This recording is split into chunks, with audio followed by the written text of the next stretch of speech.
Assalamualaikum warahmatullahi wabarakatuh. Baik, perkenalkan nama saya Siti Holila dengan NIM 241421121 dari kelas PBS 3D. Di sini saya akan menjelaskan apa itu perbedaan perusahaan berbadan hukum dan perusahaan tidak berbadan hukum. Perbedaannya ialah perusahaan berbadan hukum ialah perusahaan yang memiliki status hukum sendiri yang diakui oleh negara, yang artinya perusahaan tersebut dianggap sebagai negara, dianggap sebagai subjek hukum yang dapat memiliki hak dan kewajiban tersendiri, terpisah dari pemiliknya, contohnya seperti PT, perseroan terbatas, koperasi, yayasan, dan BUMN.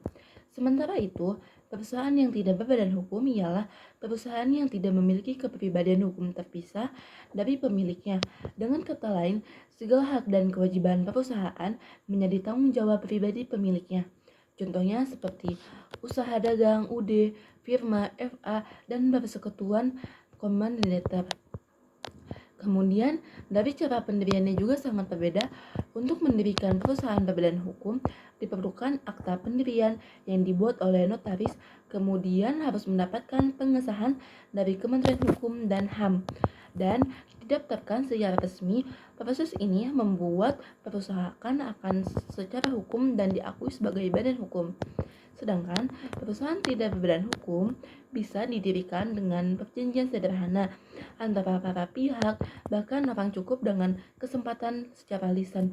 Jadi perbedaannya sangat signifikan. Bahkan kadang cukup dengan kesepakatan dua belah pihak dengan disaksikan satu orang saksi atau lebih. Tidak ada keharusan untuk mendapatkan pengesahan dari pemerintah, sehingga proses pendiriannya lebih cepat dan mudah. Kemudian ada kepribadian hukum dan tanggung jawab. Perusahaan berbadan hukum memiliki kepribadian hukum tersendiri, sehingga tanggung jawab pemahaman saya terhadap hukum. Menurut saya, hukum adalah suatu norma atau peraturan yang harus ditaati oleh pemerintah atau masyarakat setempat, yang dibuat oleh lembaga yang berwenang dan memiliki sanksi yang tegas bagi siapapun yang melanggarnya. Tujuan hukum dibentuk untuk menciptakan ketertiban masyarakat, keadilan, dan kepastian dalam masyarakat.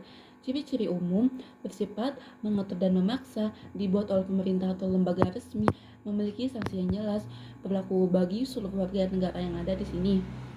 Contoh, larangan mencuri pasal 362 KUHP menunjukkan bahwasannya hukum berfungsi menjaga ketertiban dan melindungi hak milik orang lain. Kemudian, pemahaman saya terhadap bisnis. Bisnis adalah kegiatan atau usaha yang dilakukan oleh individu atau sekelompok orang bertujuan untuk mendapatkan keuntungan profit untuk memenuhi kehidupan masyarakat.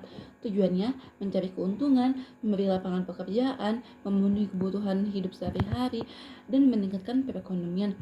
Contohnya, PT Indofood memproduksi makanan untuk dijual kepada masyarakat.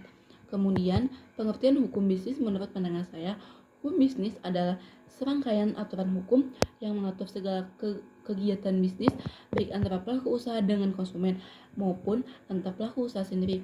Hukum bisnis berfungsi untuk menjaga keadilan dan kepastian hukum dalam kegiatan ekonomi agar semua pihak terlindungi secara hukum. Ruang lingkup hukum bisnis meliputi hukum perjanjian, biasa disebut hukum kontrak, hukum perusahaan, hukum perbankan, hukum asuransi, hukum investasi, dan hukum lain-lain. Contoh penerapannya, ketika dua perusahaan membuat kontrak kerjasama, maka kontrak itu tunduk pada hukum perjanjian dalam Kitab Undang-Undang Hukum Perdata, KUHP Perdata. Kesimpulannya adalah